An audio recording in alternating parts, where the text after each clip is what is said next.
Hi guys, welcome back to my channel. So I kind of thought with the impending arrival of this little one to do my labour and delivery story with Eva. So basically, I'll just go right back to the start. So yeah, basically I was like 39 weeks plus 6 and it was a Sunday, and so that would have been like the 19th.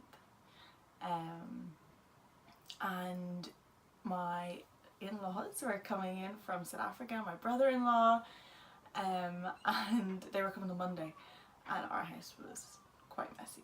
So we went into full cleaning mode, and I was quite like anxious that I think they're only here for like a week or so, and I was like, goodness, if I go over, there's no like, you know, they might miss baby.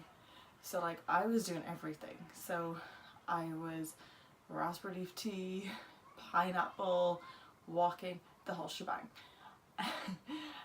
So Sunday, like I was up, I was cleaning, I was hands, knees, whatever. And then Sunday evening came, and I was on my ball, bouncing away, you know, rolling my hips, trying to get baby down nice and low. And I started to get like period cramps. Now, like I was like, oh my gosh, is this it? Maybe, oh. So yeah, trust me, I know people worry, especially when you're first, like, oh, I know what labour feels like. You will. It wasn't period cramps. I was like, maybe is this a start? I was kind of hopeful, but it wasn't. So Sunday night, didn't really have a good sleep into Monday. Start getting more like period cramps Monday morning. Then I was like, do I go to work? Do I not go to work? I was like, no, go to work. I was like, you know, I'm gonna be fine, yada yada yada. So lo and behold, here for the day. I got lunch ready because my in-laws were brother-in-law were coming from the airport. So I got lunch all ready. We all sat down and had some lunch together when they arrived. And that's when I started to get like pains that were regular. So like every like 5 minutes I'd be kind of walking along, and I'd kind of have to stop for like and breathe and be like, okay, and then go again and continue going around what I was doing.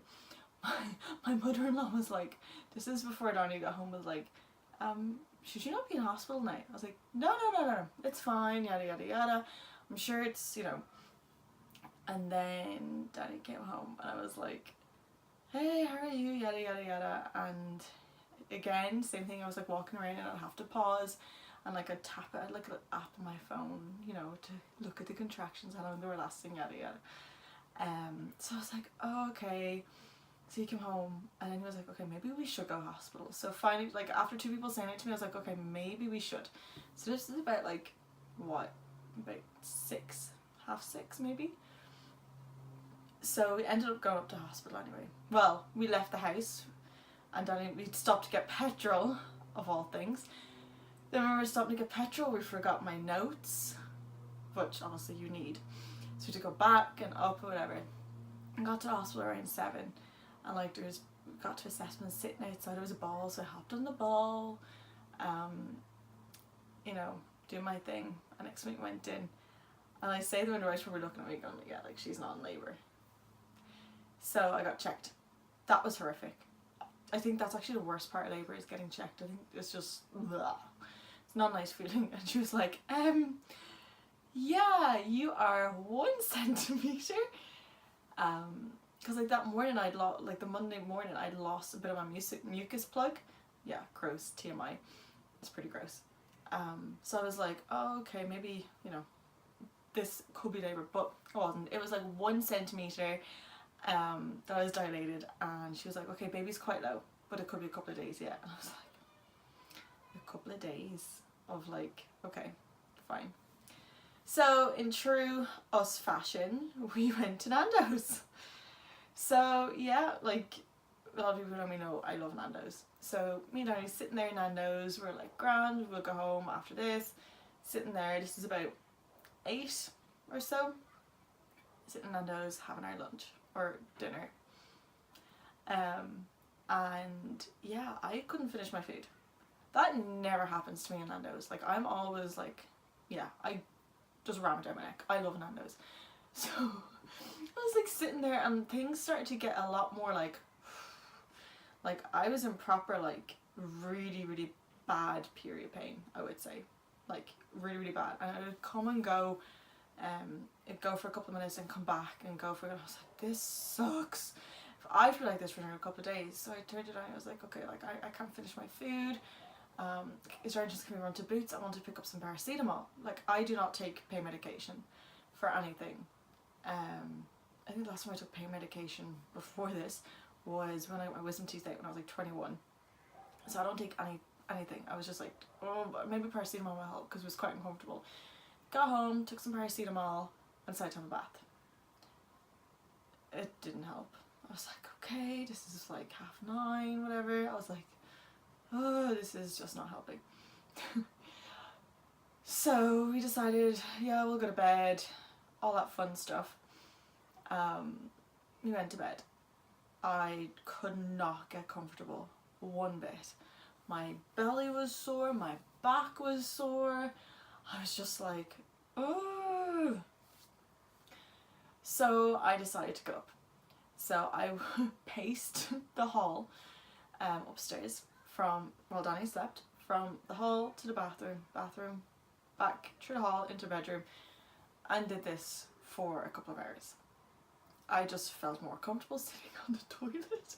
I don't know why. But yeah, I was just not comfortable anyway. I'd come back in, try to lie in the bed, nothing. Then about, I think it was about 4:15 in the morning. So this is Tuesday now, so this would have been the 21st. Tuesday, so it was like 4 o'clock in the morning or so. And I was sitting on the bed and I said to her, I was like, look, I think we should go in.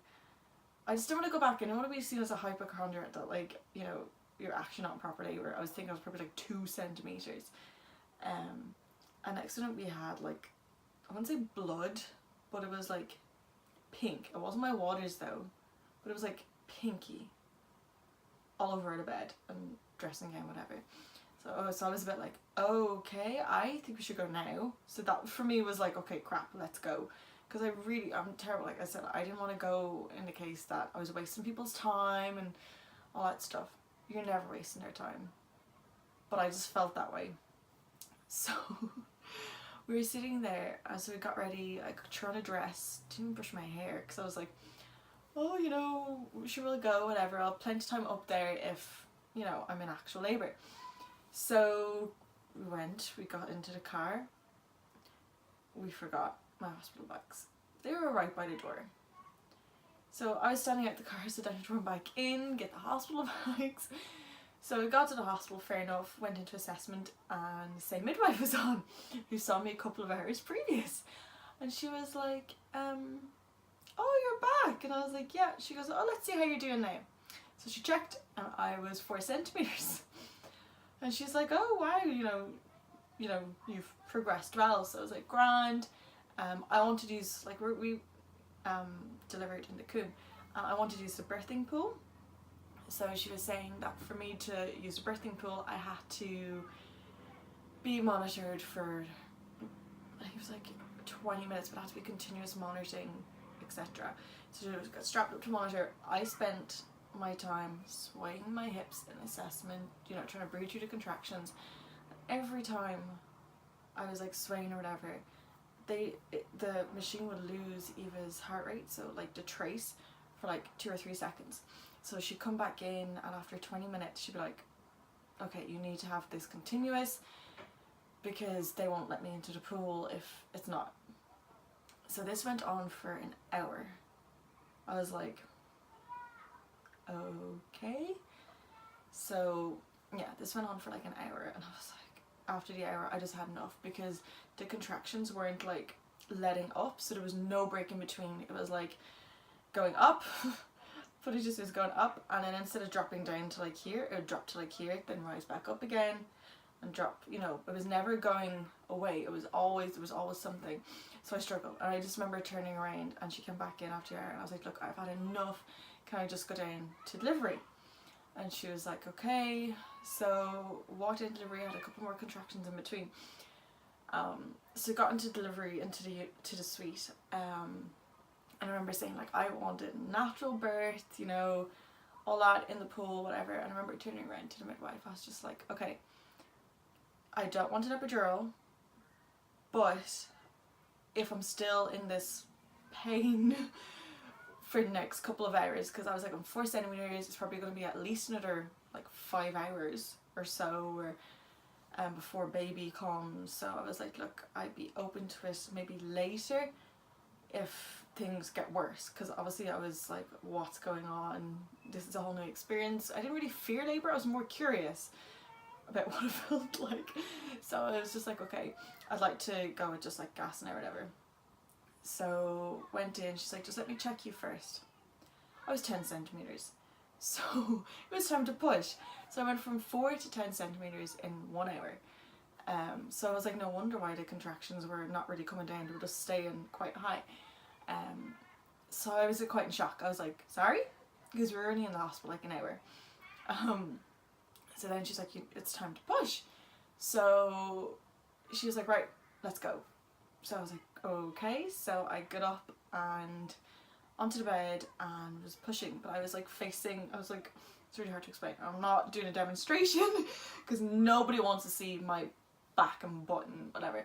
But basically I was like up against the back of the bed with my legs like spread apart or whatever, and trying to push, because I was like, oh, you know, gravity, that'd be much easier. Trying to push.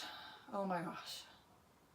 It was so hard to try and push and not think about the pain. Like everything was just so tight and ugh. It was so hard, and I was like, I was like, I can't do this, and this is, you know, difficult. So we tried it. Then I went on my back. I just didn't want to labour on my back. Just from research I've done, I was just like, oh, I don't want to be labouring on my back. But went to my back anyways and tried. And she's like, okay, you're not pushing in the right area. I was like, I've never done this before.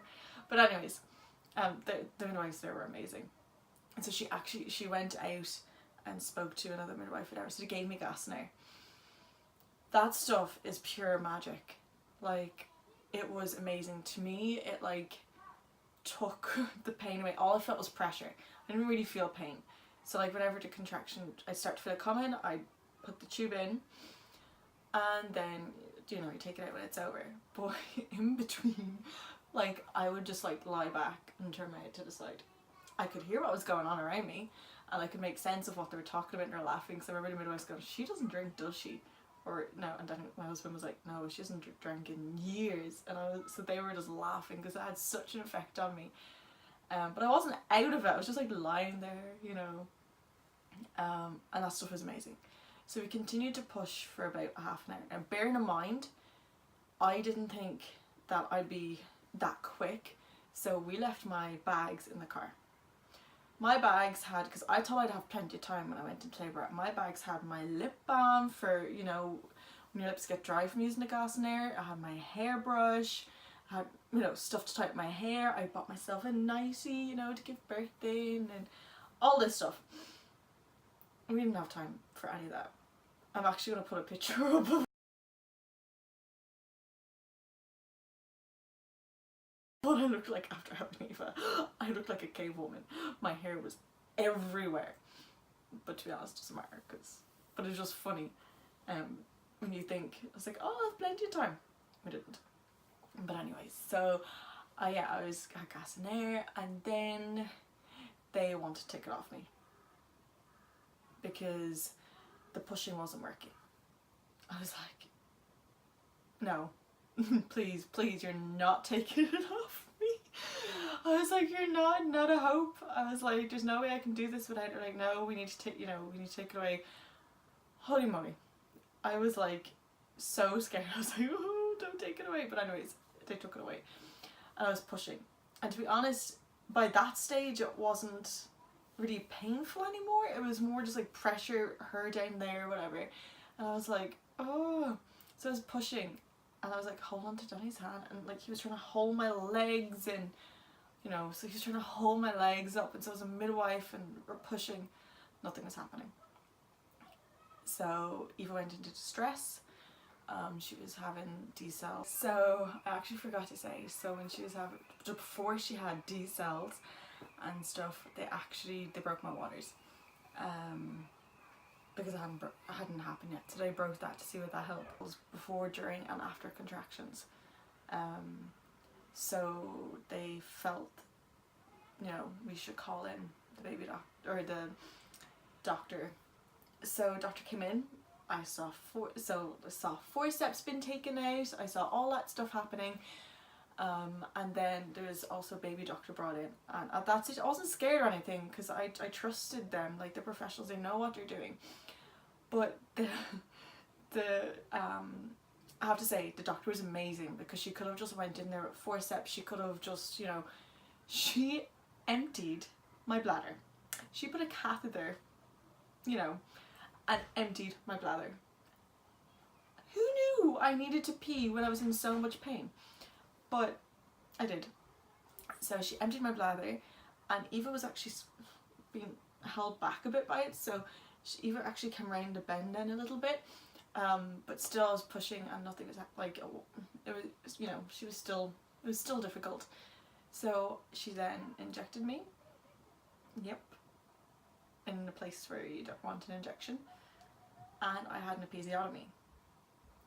I didn't feel it. I felt the needle when I was getting the injection, but I didn't feel the episiotomy. So that's when they cut. So then I felt Eva's head, and, you know, the usual, like, you're blowing out a candle, don't push. So it was like, and the next minute all I felt was just warm on top of me, and crying, screaming the house down. And our little girl was here. It was, oh my gosh, I'm getting all emotional. Damn pregnancy hormones. But our little girl was here. She was on me, on my chest. It was such an amazing feeling. The baby doctors just, obviously she was screaming, she pinked up like that.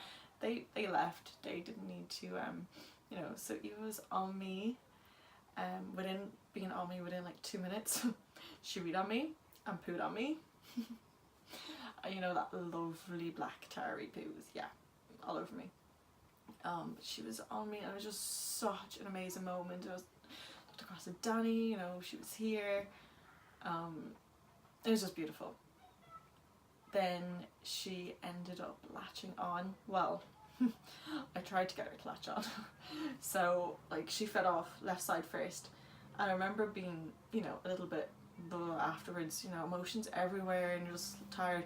So she latched on, but she actually latched on like here and gave me a giant hickey. I was like, whoa! Obviously I wasn't expecting a newborn suck to have that much strength, but I got a massive hickey. But yeah, she latched on straight away, drank a little bit of milk. Well, it wasn't milk, it was colostrum.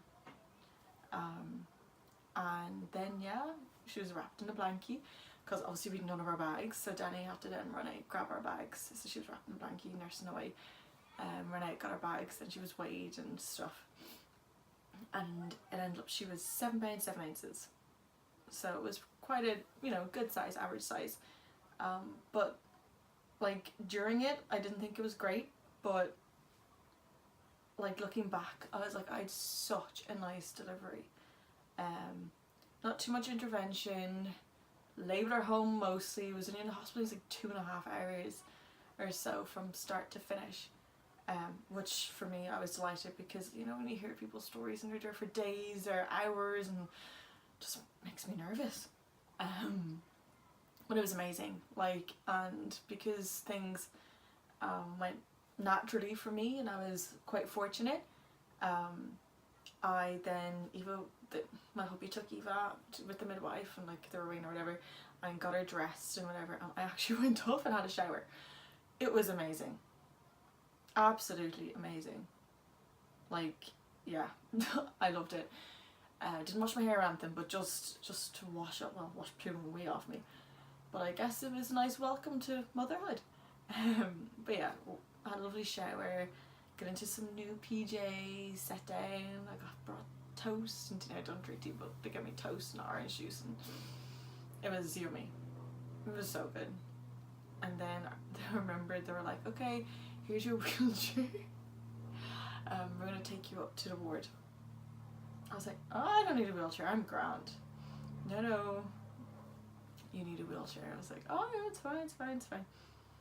So I had to go back into the bathroom. I left something in there, and I walked back, and I started to feel a bit woozy. So I sit down in bed, and I was like, okay, yeah, no, I need a wheelchair. But yeah, so that was basically my labour and delivery story. Yeah, I actually, it's weird, I don't fear this one because I did, because baby was transverse for a while, and it made me really anxious about a C-section, just because the recovery, it's surgery, it just freaked me out. So I remember being quite anxious over that, but baby has now turned. Hopefully baby stays that way, because head's not engaged but it's down, so hopefully I can go natural again and get the pull. That would be ideal, but we'll see what happens. But yeah, so I hope you enjoyed my labour and delivery story. I hope it doesn't scare anybody, because it's not meant to scare, it's just meant to just show you, like, everyone's labour is different. What you might hear from me could be 10 billion times different to someone else who's gone through emergency C-sections or hours and hours and hours in the hospital. But yeah, so that's my story. So if you liked it, give the video a thumbs up, and don't forget to subscribe to the channel, and I definitely will be doing one after this little one comes. Just so yeah, we'll see how a second labour goes.